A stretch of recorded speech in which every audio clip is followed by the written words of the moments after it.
Hello, my name is Tolg and I exist, therefore I think too much. I'm gonna read Beyond Good and Evil by Fred. And I'm on a sneeze. Ouch.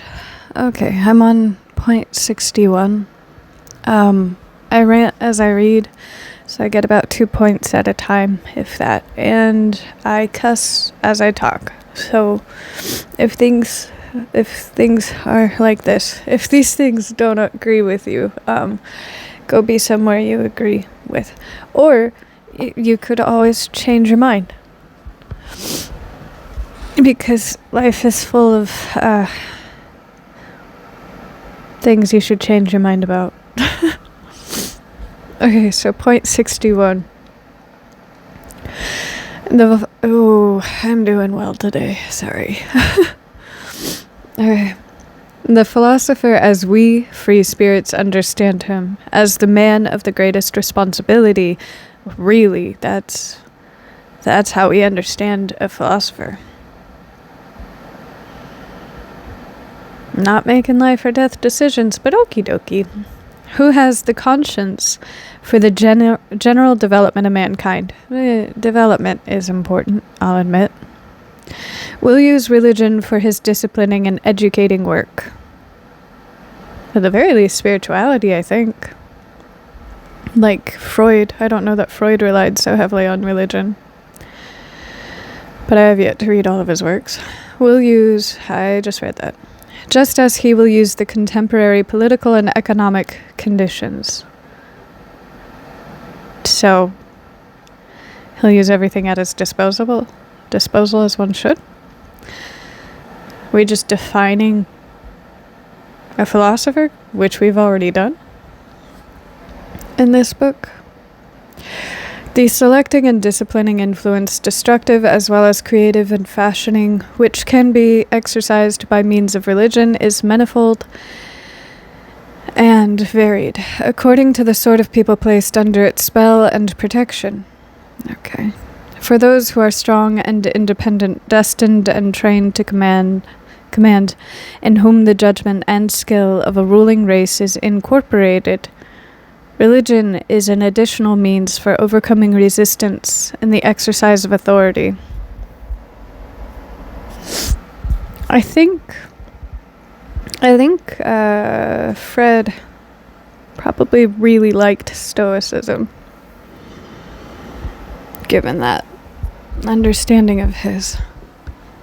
I'm still reading because of how verbose he is. I'm still reading Marcus Aurelius, and I feel like Fred would have really liked him.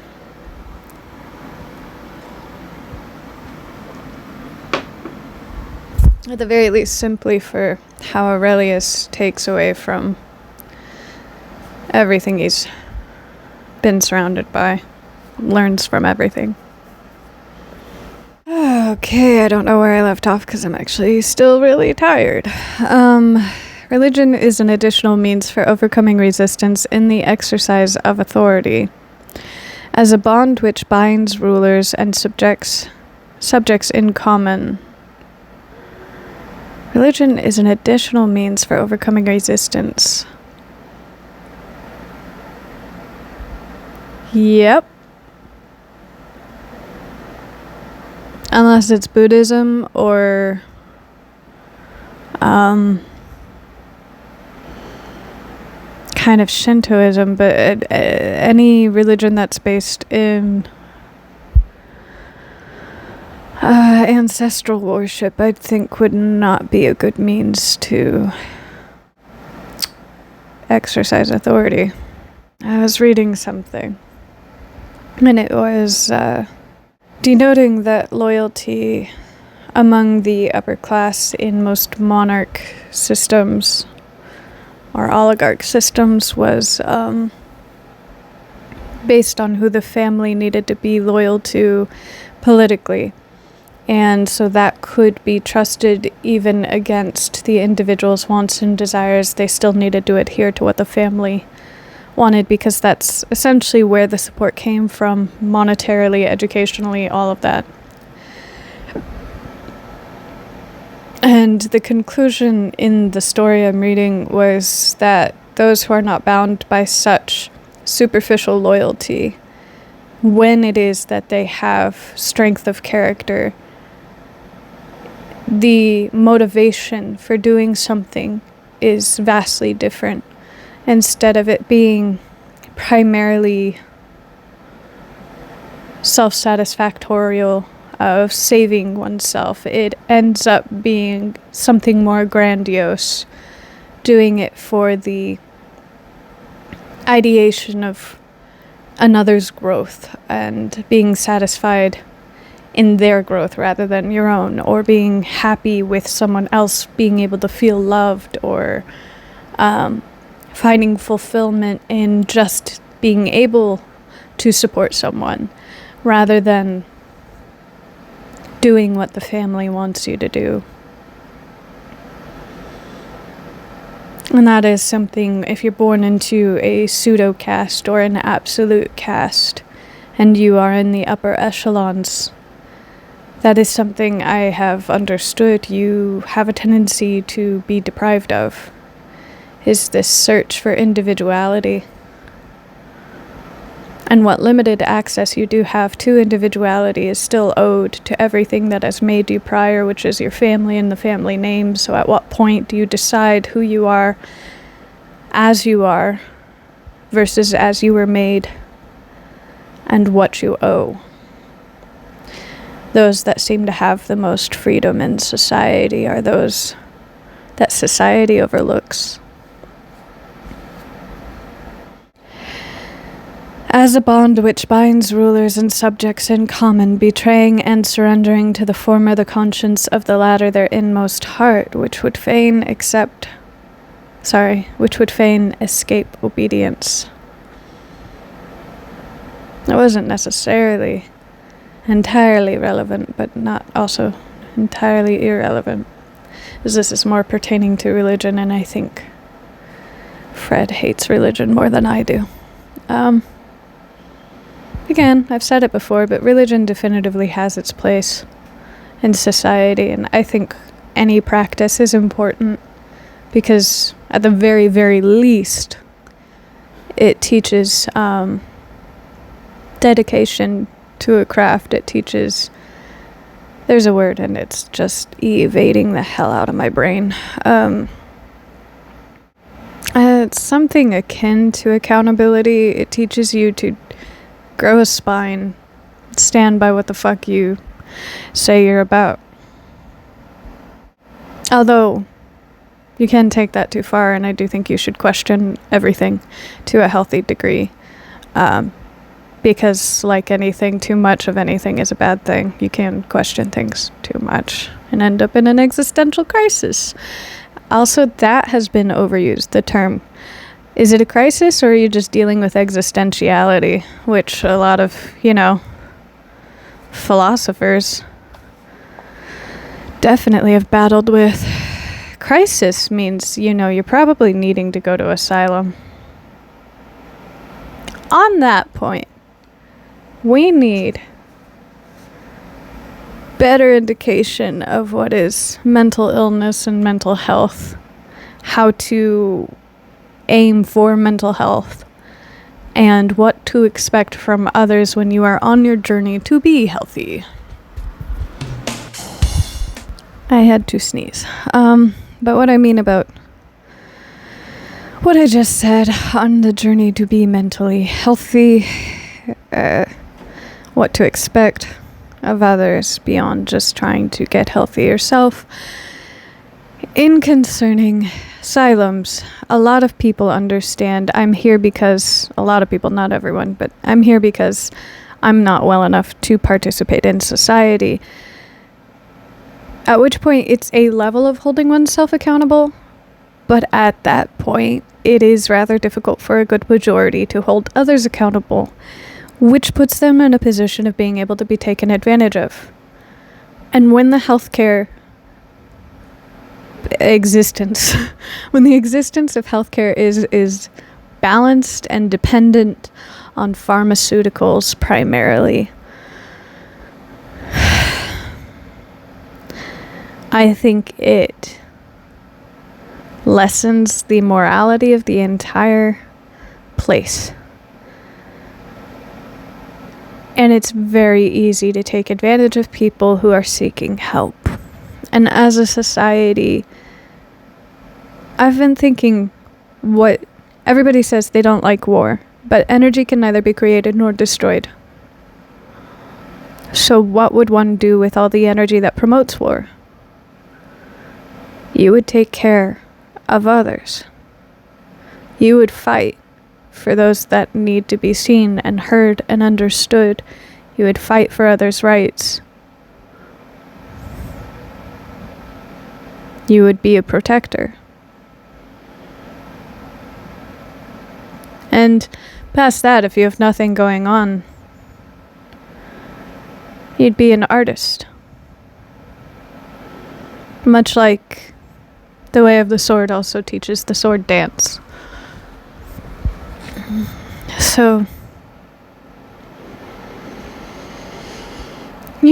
all of this said from a very sleepy mind, so I apologize for how off kilter it may be. I think I'm really off point. Oh, religion is a bond which binds rulers and subjects in common. Yeah, I got really off point. I apologize. Alrighty. Binds rulers, subjects, betraying and surrendering to the former, the conscience of the latter. Surrendering to the former. Surrendering to the ruler, the conscience of the subject. Everybody just trusts that the person leading them is doing so with the best intentions. And that's how it's been historically. Ew. I guess if it's an oligarch, it's illegal to question your leader. Cough, cough. Thank God we don't have that going on in the US right now, right? Their inmost heart. Also, if it, even on the surface, if it was made illegal, I guess hearkening back to your familial ties, you owe your family your individuality. The only people that are capable of being individual and going on a journey of trying to be mentally healthy, as that seems to be a more modernized goal than a historical one. The only people who are safe to actually take care of themselves and promote individuality are the ones that society continues to overlook. At which point you have to question, why the governing body pumps in drugs to poor communities. Or, on dry reservations, promotes the building of a bunch of alcohol facilities right outside of the dry res. Like bars and wine depots, whatever they're called. And in the case of the unique natures of how many times have I restarted the sentence? Too many. And in the case of the unique natures of noble origin, are they unique? If by virtue of superior spirituality, if they all have to bow their heads, can it be superior? They should incline to a more retired and contemplative life. They should shut the fuck up and do what they're told. Reserving to themselves only the more refined forms of government. Exactly what I just said. But still said in a more beautiful way. Overchosen disciples or members of an order. The only time you can free think is if you're a part of a cult. Religion itself may be used as a means for obtaining peace from the noise and trouble of managing grosser. He puts that in italics. Affairs. Don't know why it's italicized. And for securing immunity from the unavoidable filth, unavoidable is also italicized, of all political agitation. I wonder if Fred ever was around cults. And I don't mean Epstein level cults. I mean Sherlock Holmes bullshit, where they try to convince an entire group of parliament that they are capable of doing things because instead of using black magic, they use science against other people's capacity to appreciate it. Like the guy who, if he saw pearls, he would have to walk around a building 3 times before entering. The really crazy guy, Tesla. If you ever get into his mental health, funny dude. Also, I guess on that note, like if you see someone being fucking funny, let them be fucking funny. Maybe they're cooking on their own. You don't know. They could have something going that's incredible that you could never fucking touch in 3 lifetimes. But they just need their idiosyncrasies to keep them on track. Like, they hate pigeons and pearls. I don't know. Did he like pigeons? Something. I don't know. And at that point, it's up to the individual to figure out whether they need to put themselves in asylum, if it's not serving them, or if it is. Did you know? If you sign yourself into asylum, you can sign yourself out. But if you get signed into asylum, you have to be okayed by the doctors to leave. There was a study that I think was journalism more than it was promoted by any university. And the study said they had placed their own inside a facility, about 3 in different facilities, and they said they fed them lines to get them in. And then once they were in, the goal was to convince others that they were healthy enough to leave. So they wouldn't do anything, they would just do what they did on the daily anyways and tell people, hey, I'm not really supposed to be in here. This was a study being conducted, or whatever it was they said. And they found that they could not leave, because they were never quote unquote healthy enough to leave. So I think some college got a hold of that study and responded, and they're like, send your people our way. We'll be able to identify them and root them out, because we don't do that. And it was some higher up school like Harvard. And so the organization that had initially promoted these people going into asylums said, okay, we'll comply, we'll send some people your way. And to which this college facility kept like a warning out, like if you see these types of people, mark them down. And so they had like a list going of, okay, I think I found your people, it's this person because this reason, da da da da da. And they got back to them and they're like, we're pretty sure we weeded out everybody that you sent us. And the response was, we never sent you anyone. Absolute power corrupts absolutely. Right, sorry. Grosser affairs and for securing immunity from the unavoidable filth of all political agitation is what the upper classes use religion for. The Brahmins, for instance, understood this fact. I do like Brahmins. I'm also, because of ADHD, I don't read anything all the way through. Well, it's rare that I do, but I'm also reading the Upanishads. At least, in an English translation, which at that point again, don't know how much is lost in translation, but I'm doing my best. With the help of a religious organization, they secured to themselves the power of nominating kings for the people, while their sentiments prompted them to keep apart and outside as men with a higher and super-regal mission. At the same time, religion gives inducement and opportunity to some of the subjects to qualify themselves for future ruling and commanding the lowly ascending ranks and classes, in which, through fortunate marriage customs, volitional power and delight in self-control are on the increase. I do like the idea of delight in self-control and volitional power. To them, religion offers sufficient incentives and temptations to aspire to higher intellectuality and to experience the sentiments of authoritative self-control, of silence, and of solitude.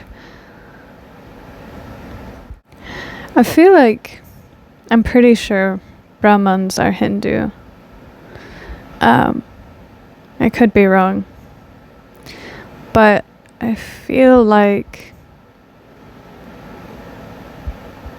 when you understand that there are multiple aspects of God that you can study as an individual, as a part of God, and learn more of this eternal, infinite source, it leaves it to be an open-ended question rather than an answered question, much like Christianity is an answered question with an end result and an end goal kept in mind.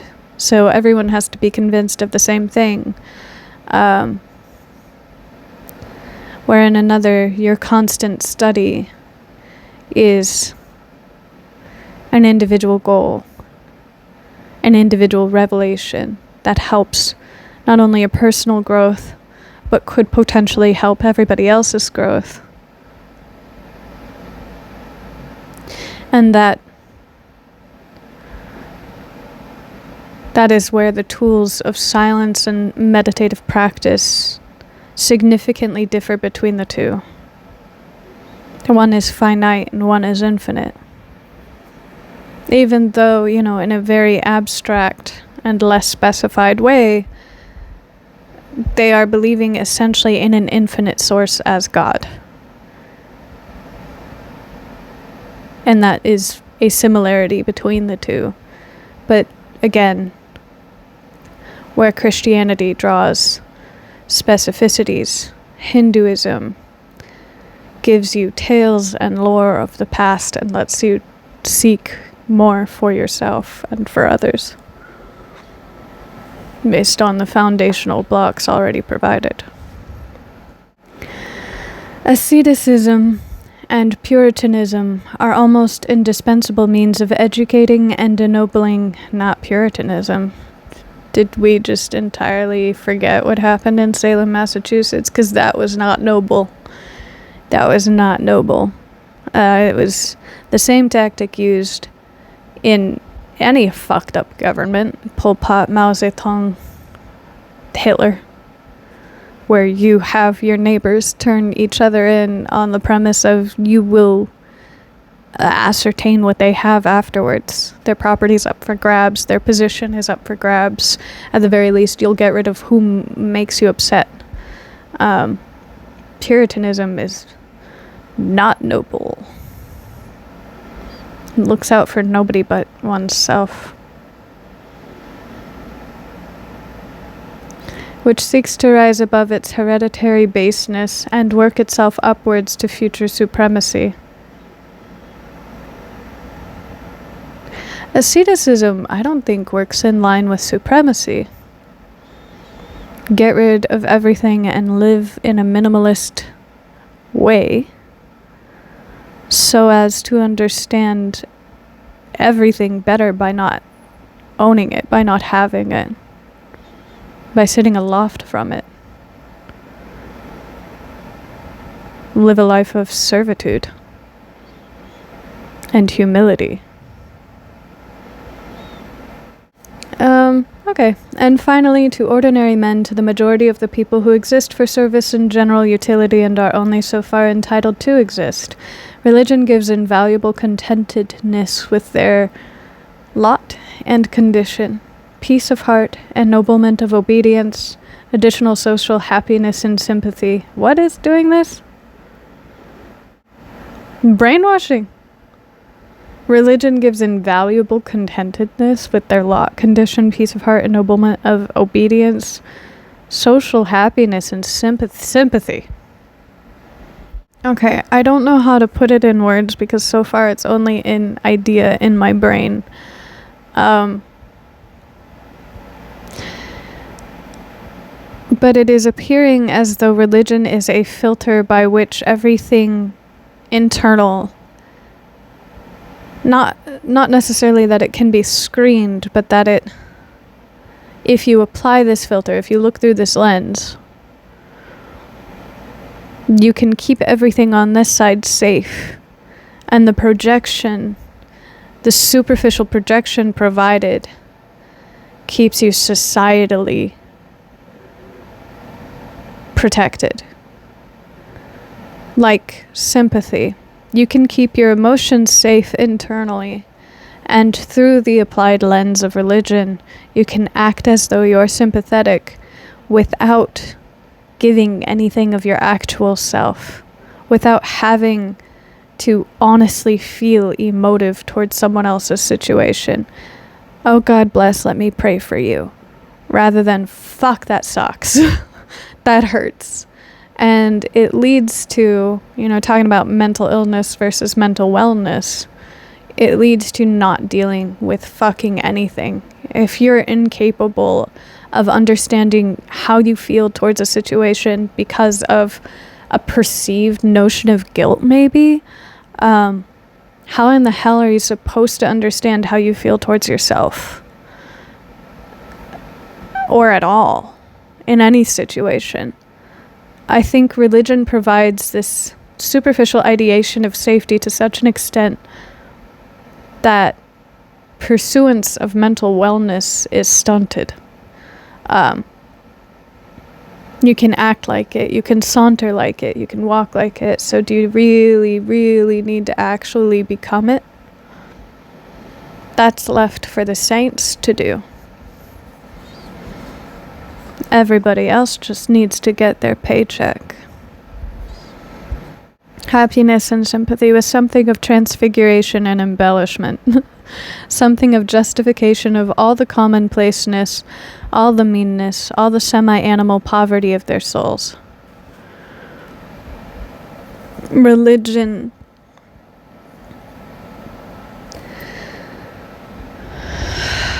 defines something beyond intrinsic value in a human.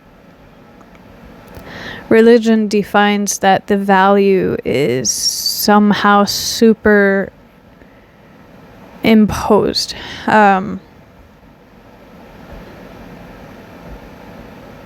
Beyond just human existence. And so when humans suffer a human design of a caste system, of this being poverty, of being socially rejected, it's by God's design, and you need not do anything about it because it's in God's hands. And, if you've been mentally ill in at the very least, a non-denominational society, if not at the very most Christian society, I think you've also heard what I have heard, which is, I put you back in God's hands. It's beyond me now. I'll pray for you.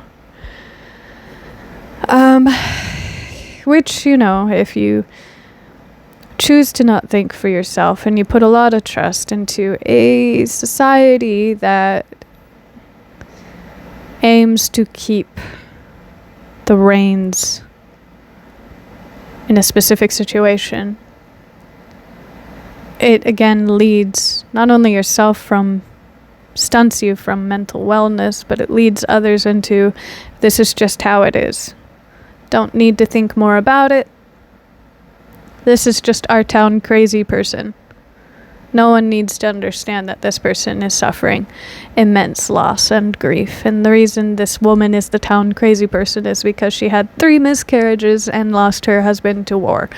Shit like that. It's just, she's crazy and God's got her eventually. And then when she dies, either from suicide or whatever, she's in the Lord's hands. It's beyond us. You don't have to feel. You never did. They used to use opium. Now they use God. Religion, together with the religious significance of life, sheds sunshine over such perpetually harassed men and makes even their own aspect endurable to them. It operates upon them as the Epicurean philosophy usually operates upon sufferers of a higher order in a refreshing and refining manner, almost turning suffering to account, and in the end even hallowing and vindicating it. There is perhaps nothing so admirable in Christianity and Buddhism as their art of teaching even the lowest to elevate themselves by piety to a seemingly higher order of things. Sure, Buddhism has like a base level teaching of if you're struggling on your own and you fucking get yourself out of that. Christianity outright says there's a community you ought to be able to rely on, but besides that, try not to, because you're being upsetting. And the point of being Christian is to not ever have to feel upset, because we're all aiming for heaven and perfection. And the best we can do to get it now is to ignore the hell that we're surrounded by. It's a total and utter lack of accountability. Refreshing and refining manner. Okay. And yeah, hallowing and vindicating it. If you suffer, you are now either the bane of your own existence and others, or you're a saint because you made it as though God gave you this problem to overcome. And if you do believe in a reincarnation and a karmatic justice in life, and karma is not something of immediacy, karma in a system of reincarnation is the energy provided by an accumulation of acts pursued in a prior life. And in the moment of death and rebirth, it is decided what life will be granted to you when all of those karmic acts are judged and what's deduced from that judgment. Karma is not, this person fucked me over and watch me turn around and enact, put myself into the position of a god or many gods and enact justice. That is not karma. So I forgot why I was ranting. Boopy doop boop boo. Buddhism, I don't know that it teaches you to be higher than you are so much as it teaches you to deal with the momentary in a responsible manner, to build towards a better future. And Christianity teaches that your aim ought to be a better future.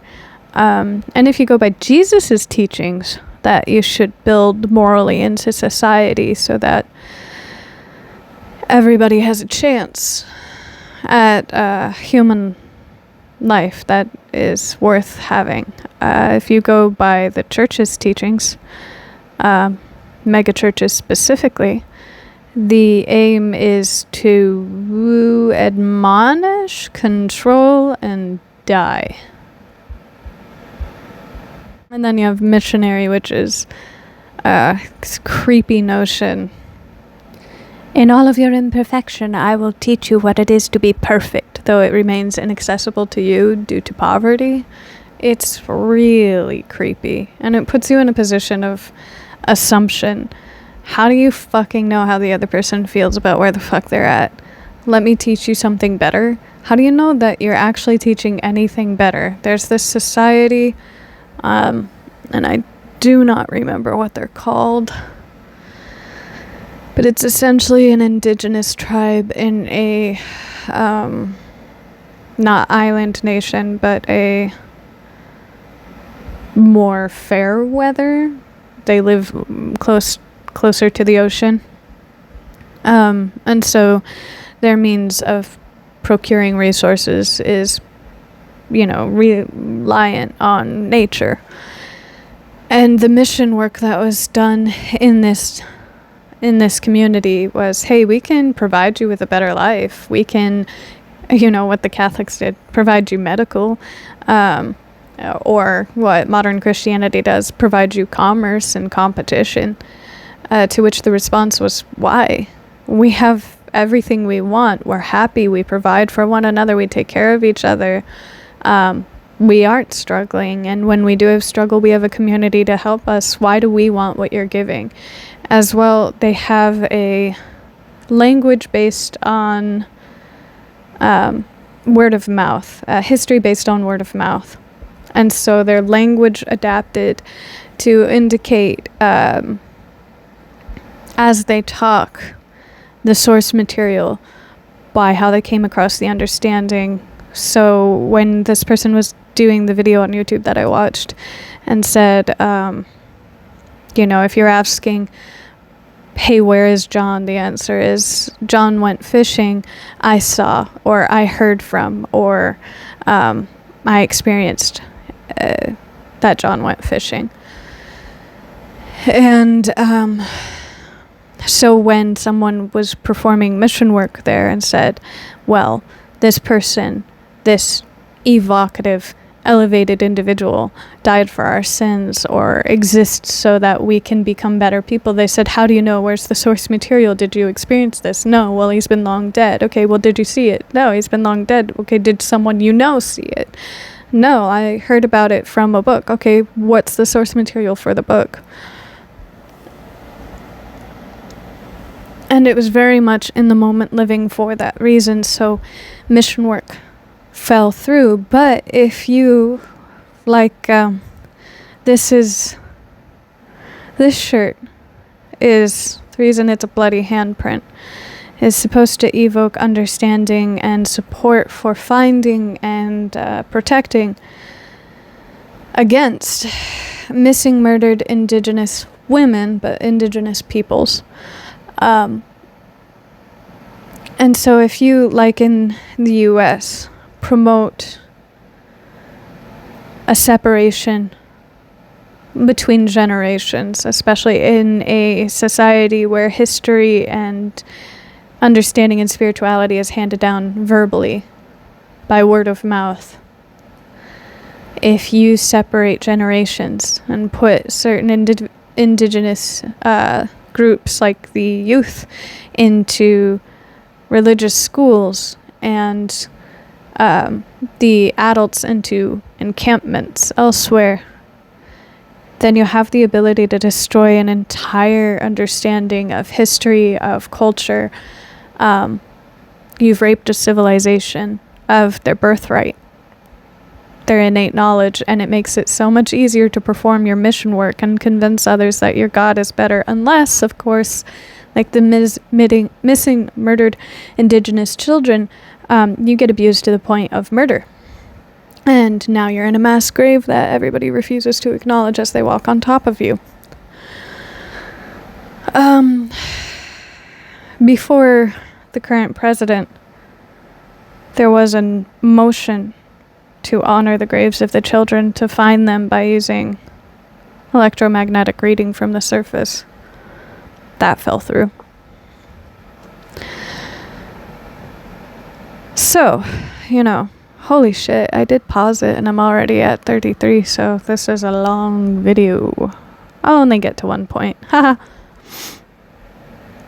So yeah, elevation to a point of piety really depends on how much you want to acknowledge as actually being done in the name of your God, or if you're actually choosing religion simply so you don't have to acknowledge anything, which is what this seems to be hinting at. Keep the order without keeping question. High School Musical, keep to the status quo. And thereby to retain their satisfaction with the actual world in which they find it difficult enough to live, this very difficulty being necessary. Yeah, there's a point of trauma where you accept you live in a fucked up place and can do nothing about it, and you just keep moving because everything needs to keep moving. Otherwise, in order to feel, you'd be mentally ill. If you were to acknowledge everything all the time. So, accountability where your own emotions are concerned is needed. Compartmentalize. Should I feel this at this point? Acknowledge these emotions towards this situations and the relevancy towards life. Feel the emotions as they come up and honor the moment when it's there, but move into the next moment as it needs you. Emotions are meant to tell you about what exists. They are not meant to be an action in and of themselves. They are merely warnings. Okay. Tired me is going to take a little break, and then I will make the Marguerite Porret. Sorry that this one is so long. You're welcome. Bye bye.